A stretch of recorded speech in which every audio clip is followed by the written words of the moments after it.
committed an aggravated robbery with a gun. And for those of you who have been following the efforts of this office, we have specifically targeted defendants who use weapons in the commission of violent crime. And my assistants, we do not plea bargain those cases. These are the types of people that need to be taken off the street and removed for the safety of the community. This individual was convicted back in May of last year, and over that period until the murder in February 14th of this year, had 6 violations of his probation that went in front of magistrates and this judge, the judge who gave him probation. And on each occasion, he was released back out in the community. So let me tell you how this works. And this might be instructive to some of our new judges too. If you, for whatever reason, believe that a violent criminal who uses a gun in an offense shouldn't go to jail, and you put him on probation, and he violates that probation, he needs to be locked up. That should be the end of the story. It wasn't that long ago that was the story in Hamilton County. It ain't the story now. This individual violated 6 separate times, was released back in the community, and because of that, Gary Walker is dead. There is no excuse for this.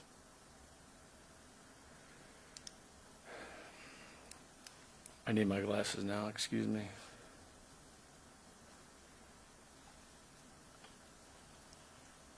My problem with that is, what message are we sending to the victims and their families when this happens? How do you explain to Gary Walker's family that he was violated 6 times and they kept leaving him out to run the streets? And better yet, what does that tell the community at large? How about a juvenile that is running in a bad neighborhood, kids got guns and things like that? Oh, AB or whatever his name is, he had a gun, he robbed people, he's not in jail. He doesn't even have to do what the judge says. He can just do whatever he wants. It doesn't make any sense. Which gets me to my second point. And we've asked for this juvenile, who's going to be 18 soon, to be bound over as an adult. And believe me, it would not surprise me if this judge decides, hey, maybe we'll just keep him in juvenile court.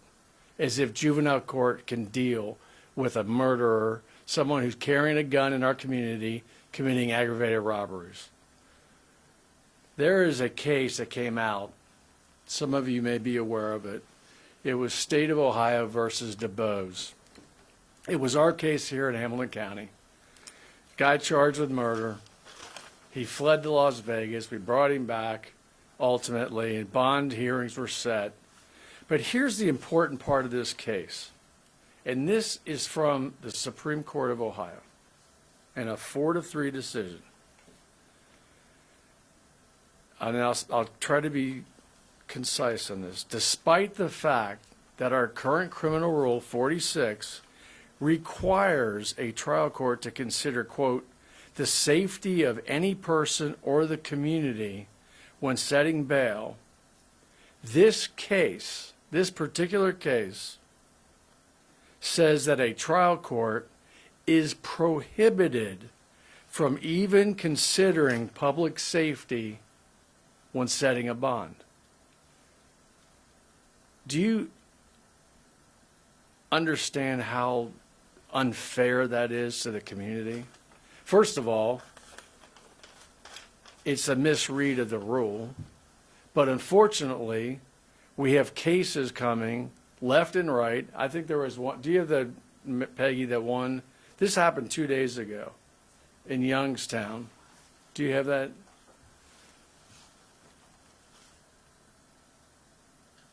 This guy shot 4 people, killed 1, seriously wounded 3. This is up in Youngstown. This is happening all over the state, not just Hamilton County. And the judge cited this DuBose case saying, hey, I can't worry about the safety of the community. The Supreme Court told us that. So he set some ridiculously low bond. And by the way, the mechanics of this are so frustrating. We have judges in room A and arraignment that ask the defendant, how much bond can you make? I don't know, $1. I don't know, $20. That's how they're setting bonds now. It's whatever the defendant can afford. Oh, I'm sorry, Mr. Bin Laden. You've blown up 3 schools this week. How much bond can you make? It is beyond ridiculous. I've had discussions with the Attorney General. And by the way, this is going on across the country. Peggy, can you put up the next one? This is happening everywhere.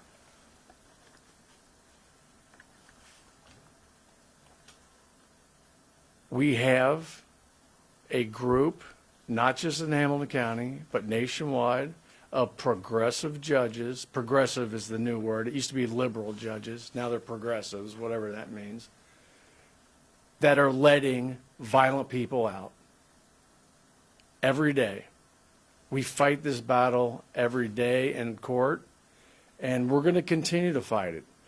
It becomes, it's a criminal lobby versus the victims is what it's become. And this office is going to fight for the victims. I don't care how long I stay in this office. I will never stop. But this is an injustice to the people of this state to have rules where we can't protect our own citizens. Gary Walker should not be dead today. And it's unconscionable to me that somebody could violate their probation 6 times and still have the ability to carry a gun and kill somebody. And by the way, that's what we caught him for. Who the hell knows what he's been doing since he's been out? I have no idea. That's what he got caught for, was the murder. Anyway, any questions? Isn't it law if you violate probation that you then go back and serve your time? Or is it? That's a good law. It's not a law, but it's the judge's discretion. And this particular judge and the magistrates that heard these probation violations over our objection continued to let him out. Can you tell us what judge this is? It's a juvenile court judge here. I've been asked not to name names because if I do, here's the reality, and I'm going to tell the truth, whether they like it or not. If you criticize a judge, you get yanked up in front of disciplinary counsel because you're not allowed to disparage the judicial system. I'm ready to explode over this stuff and the unfairness of it. It's a juvenile judge in Hamilton County, and it ain't Missy Powers. Can you say what the juvenile suspect was doing to violate probation? Not reporting, cutting his EMU, his monitoring unit off, just not doing what he's supposed to do. But what does that tell his friends in the neighborhood? Oh, I robbed a guy, I used a gun. It's a joke. It must be a joke to these judges to let these people out. Look, it's a very narrow class of criminal that commits an incredible amount of crime. I mean, it's just maybe 500 people in Hamilton County committing 85% of the crime. And if you target those people, especially the violent ones that are doing this, and get them off the street as long as you can, that's the only solution. This is not a kid for drug court. This is a violent criminal. And they will kill your mom. They'll kill anybody. They don't care. Hey, you know, it's, well. Hey, Joe, is there any appeals court or anybody hold these judges accountable, or is it just the election cycle? That's a great question. And I just wish people would pay attention to who they elect to these offices. You know, people go blindly in with these, sample ballots, and they just vote straight tickets, and then they get this. And you know, the only people that ultimately only care about this stuff is when their kid's killed. Then there's marches. Then we have balloons and flowers at telephone poles. I mean, how many times have you guys covered that? 1,000 times? And the parents are like, we got to stop this. We got to stop this. We're going to have a community meeting. Well, guess what? The killers aren't going to meetings. They're not. They're not attending midnight basketball leagues, and they're not trying to do anything. And this young man should not be dead today. And gun control, I mean, they can get guns whenever they want them. There's 400 million guns in America. But listen, the gun's not the problem. I know lots of law-abiding citizens, myself included, that own guns that aren't robbing people. It's the people that pull the trigger that are the problem. But if you're in an environment where no one's held personally responsible for anything they do, they can kill people, and you know what the problem is? It's the gun. Bullshit. It's not the gun. It's the person pulling the trigger. Do you have any information about the other suspect? I didn't have to charged with anything. It sounds like there's 2 kids involved in this, or is it? There's 2 kids involved. Amy, I don't know the answer to that. I don't know if the other one's been charged yet. And Joe, you filed to try to juvenile as an adult. Isn't that, since he's 17 and a murder suspect, would that be an automatic fine? Automatic bond? No. It's not. Okay. No. Look, juvenile court was set up 75 years ago to deal with kids that steal candy bars. We had last year at one point 19 juveniles charged with murder. Once you reach the point where you're killing people, I don't care what you want to do, or you're turning your life around and all this other nonsense. These programs are not made for those types of defendants. And there are just folks in this community that think everyone is savable, everyone can be turned around. Well, it's just false. And then we got groups out set, they're making, and if they can't make the bond, there's groups that are making bond for them right now in Hamilton County. There's a bond project active in Hamilton County right now, and we looked at the numbers. The people they bond out, 30% of them do something else bad while they're out. I mean, it's just, eventually, people have to pay attention to who they elect as judges and hold their feet to the fire. You can't just invent stuff. If you want to write laws, run for governor or run for the legislature. Don't be a judge, okay? But And how do you hold their feet to the fire, the judges, without waiting You for another, can't. for You another, can't. for another You can't. election cycle? you cannot do it. You can't, there's no one. No. And this is causing havoc nationwide. And I just know Ohio. I know what's going on in Ohio. My Democratic friends who are prosecutors too, they're sick to their stomach over this decision. And I know the Attorney General is really upset about it, and we are working very hard to try to correct this short of an election. That's what we're trying to do right now. Example of how to do that? I don't want to discuss it right now, but there's a lot of people that are really upset. I can't even describe how upset a murder victim's family would be. Anyway, thank you very much. Do you guys got anything else? Because I'm. Could we put up the slides you had earlier with the list of? Timeline? Oh, yeah, that please, hold on. You guys got the victim? I did not. Hang on. Have you had any conversations with his family? Is there another photo of him?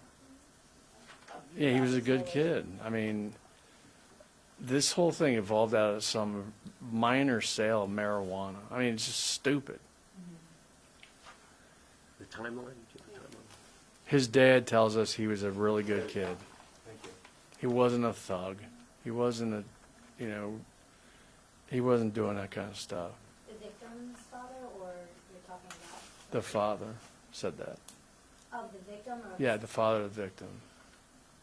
I don't even know who the father of the defendant is. I have no idea.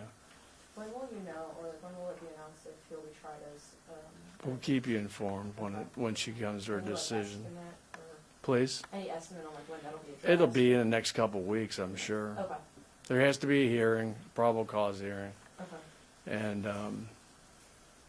then she, whatever. If she wants to keep the case, she can keep it. That's the bottom line. They give great discretion to juvenile court judges because they used to deal with juveniles who were shoplifting candy bars. Now they're killing people. Joe, is there any evidence that the defendant was coerced or compensated for this murder, or was it on his own volition? I'm sure it was his own. I mean, he's done it before. And again, he's been caught before doing it. I don't know how many times he's done this. I would really be surprised if the only aggravated robberies this guy committed were the ones we caught him for. That would be very strange. He's probably doing all the time. When they're out on probation, do you get the summary of what the judge released him on? Is it always, oh, this guy's we're gonna give this guy a second chance, Yeah. third chance? I mean, is Fourth that what you chance, see? fifth chance, sixth chance, yeah. Yeah. And sometimes probation comes in and says, oh, we don't want to pursue it. And we're like, he's violating the judge's order. We want him locked up. Could she, if she says, well, he's going back to juvenile, could she release him again? Sure she could. Oh, so it is a she. She could. Absolutely. Thanks, everybody. Appreciate it. Thank you.